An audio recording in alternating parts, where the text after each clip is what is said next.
Hello everybody, thank you again for coming back to hear my point of view on a movie. It's fun to hear different views, and this is exactly that. A fun, interesting take on a new movie from an old established franchise, the Alien franchise. I'll give you my quick rapid fire thoughts on each of them, just so you know where my head is at on the franchise. I might do separate reviews in the future, but for now, here we go. 1979's Alien, one of the most quintessential and influential sci-fi horror movies ever made. 1986's Aliens, one of the best sci-fi action movies ever made, and one of the 10 out of 10 movies for me personally. Followed by 1992's Alien 3, the problem child of the franchise. If this movie was a random xenomorph spin-off creature feature, it's actually not that bad of a movie. The fact that it follows the outstanding previous movie with the beautiful established characters that we love and care for, that has the audacity to kill them off faster than you can say, Game over, man. It's game over.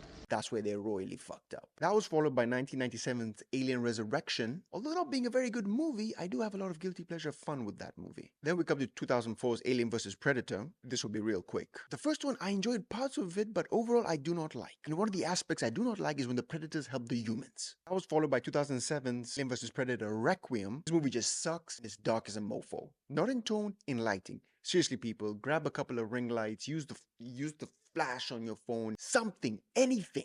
I couldn't see shit.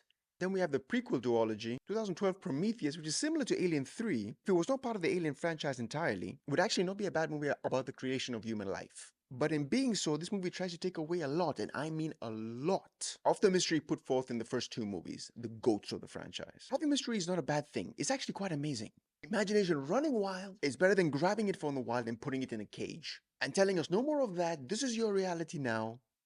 Well, this just sucks. Then comes 2017's Alien Covenant. I don't like this movie. I really don't like this movie. Apart from some decently gory death scenes and Michael Fassbender's amazing performance, Watch me. I'll do the fingering. minus that scene, this movie is just an abysmal addition to the Alien franchise. This movie is stupid just like its characters. Characters that willingly look into an unknown alien egg. Oh my god, what's in here? Two aliens should have come out of that guy. First one out his ass because he's a jackass, then out your chest because of your dumbassery. And David creating one of the most terrifying creatures ever put to film as some sort of science experiment? Take that shit away, never bring it back. USA. History is good, you don't have to explain everything. And now we come to 2024's Alien Romulus. Before we get started, this is going to be a spoiler-filled review for Alien Romulus. We'll be talking about important plot points, key moments, so ye be warned. To those that are not aware where this falls in the timeline, it falls right smack dab in the middle of Alien and Aliens. Alien Romulus. How do we come to know? The opening of this movie involves a whaling Yutani ship coming upon, or should I say searching for the remains of the Nostromo, the first ship from the 1979 film. And also, wait for it, the cocoon remains of the xenomorph from the first movie, because another aspect of this perfect organism's defense mechanism is that it's able to form a protective shell around itself to withstand the extreme harshness of space. Don't know how I feel about that, because that would entail that the queen from Aliens, it's actually still out there somewhere floating around, and that means Ripley never destroyed any of them. That's a sad thought. And the cocoon queen that's just floating around there in space for some dumb scientists to find it, capture it, and study it. Hey, maybe they should find it, because that's what the dumb scientists did in this movie, and in doing so gave us one of the biggest surprises of the year. Because this movie was exactly what I needed from the franchise. A movie that harkens back to the first with a little marination from the second to give us a gory, intense, nail-biting, and enjoyable good time at the movies. The studio tried to tell a prequel story, it just didn't work. They ended up fucking up more than building upon an interesting lore. That's why I appreciate this movie more than I do Prometheus and Covenant, because it caters to my needs. So let's dive in. Brief synopsis, this movie opens up, like I said, with some fucking idiot Weyland-Yutani research ship tracking down and finding the first ship, the Nostromo from the first movie, as well as the alien from the first movie. Leave these things alone, man. You just don't learn, do you? Encased perfectly for the scientists to capture and study, which allows our movie to have its catalyst to jump right into the story, where Rain Carradine, cool name, played by Kaylee Spaney, and her android brother, played by David Johnson, have saved up enough working hours to get off this Weyland-Yutani mining planet. Then she's told that she needs to spend another 5 or 6 years slaving away just to get off. Because being complete heartless dicks and assholes is fun for Weyland-Yutani. Man, these Yutani pieces of shits are everywhere causing pain and anguish. A damn 1% taking over space as well. And after hearing this great news, Haley Spaney's character's ex-boyfriend and canon fodder friends just happen to find another Yutani ship hovering over their planet. And since the android brother is a Yutani robot, he would easily link up with the Wayland OS, which would give them easy access to the ship, which has cryogenic sleeping pods and cryo fuel that will help them make the 9-year trip back to their homeworld, Yavaga, I believe it was called. Because if the company won't let them leave, by God, they're gonna do it themselves. So they set out on a mission to infiltrate and go get it, and hopefully succeed without anything going wrong. This movie was a surprising good time. I don't want to speak hyperbole, but it's the best installment since Aliens. Personally speaking, but I've already seen it twice, because when it ended, my very first impulse was, I want to go on that ride again. That should always be a metric for these type of movies, or should I say most movies? And this movie delivered in that regard. The Alien franchise for a long time has veered in the wrong direction, and this movie was a course correction. It gave me the thrills that I needed, the atmosphere to engross me, the tension to keep me on my toes, and the action that has some creativity to it. And not just in the action, in a lot of the storytelling as well, which I appreciated immensely. The acting from everybody was believable, but I do have to say the standouts were definitely Katie Spaney and the actor that played her android brother, David Johnson. Those two particularly kept me very invested in the story. Not to say that the others were not good. The character that was a dick to her android brother, I did enjoy his performance. But it was the main two where most of your investment lies. And I also have to add this caveat. When Kaylee Spaney was cast, I was apprehensive about it a little bit. Not because of her acting ability. I actually think that she's a star on the rise to watch. But it had more to do with her stature. She stands at 5 foot. Don't worry, I'm not a heightist. I'm only 5'6" myself. Chill, relax. My thought was, is she going to be believable in the action scenes? And I will give praise where praise is deserved, and she deserves it. She was amazing in the movie, and I believed her mettle when it was shown in the movie. She isn't some Mary Sue that can magically do everything when the time calls for it. I'm loving that the Mary Sue characteristics are slowly starting to fade away with the leading ladies of today. Very slowly fading away, but fading away nonetheless. I will agree that she does find the workaround for most of the crazy situations she finds herself in, but so did Ripley. But I find that believable. And that's what you need for a character like hers, believability. Most of the situations that the characters are put in, they have to think their way out of it and use what is at their disposal and not just have some contrivance miraculously get them out of everything. The cinematography and lighting, yes, lights were used in this movie. Use lights. If they're at your disposal, use the lights. That was on point, creating that atmosphere, like I said. Never knowing what was lurking around every corner puts you in that, situation, feeling. One of the things I need to talk about is the use of practical effects, or the melding, amalgamation of practical and CGI. Because man, does it make a difference. You notice it. And movie junkies appreciate it. This movie junkie appreciates it. Thank you. Because when the facehuggers attack, those are the ones that are up close and personal and skitter about. You can tell that they built it, that time and effort went into it. I'm not saying that the previous movies didn't, but it didn't look as practical as it did in this movie. When the xenomorph is shown in all its glory, you admire the fact that someone is actually in the suit. And when the actors are face to face with it, there's a semblance of fear in their eyes and mannerisms. As opposed to stare at this tennis ball, it's going to appear, then go, ah! A tennis ball doesn't evoke the same sense of fear as a 7-foot man in a xenomorph costume. And when the xenomorph is shown, it's always shown in a smoky silhouette, with slime and drool coming out of its mouth because of all the tasty treats it sees all around. Ooh, tasty. Which allows you to revel in H.I. Geiger's grotesquely beautiful, horrific design that has stood the test of time and that has been ingrained in our minds to induce terror and shown respect in this movie. Could you imagine that thing popping out of the dark? I'm sure you would visually see your soul just leaving your body. You wouldn't even shout about it. You'd be like, yeah, that makes sense. I'd leave too. And the whole alien life cycle is shown in gory detail. Just as gory as John Hurt's in the first movie. Grabbing onto her face. Proceeds to give her an unwanted tutorial in deep space foreplay. Consent first, you nasty creature. Afterwards, she's like convulsing and crying.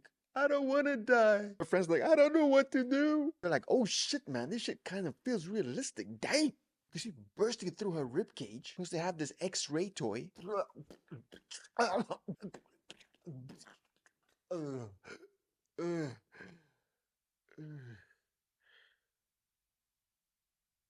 The perfect organism. nasty, I tell you. And now again, one of the reasons I was skeptical about Kaylee Spaney's casting had a lot to do with the thought about her firing a gun in the movie. Because of what I am accustomed to seeing on the big screen when it comes to modern heroines in cinema today. She's gonna find the gun, after a few minutes will be able to use it with precise pinpoint accuracy, and I would have to suspend my disbelief. And I was even ready to do so. But to my pleasant surprise, there was a very good and creative reason as to why she can. When the group comes upon the pulse rifles, just like Ripley in Aliens, Kaylee Spaney's character is given a tutorial by her ex-boyfriend character in the movie. You come to learn that this iteration of the pulse rifle comes with a shoulder attachment to help with recoil, aim assist that does 95% of the job for you, wherein all she would have to do is squeeze the trigger. That moment of superb creativity and ingenuity made it so believable that when I was watching it, it didn't take me out of the scene. The scene where she starts to mow down all those xenomorphs made me go, fuck yeah! Let's rock!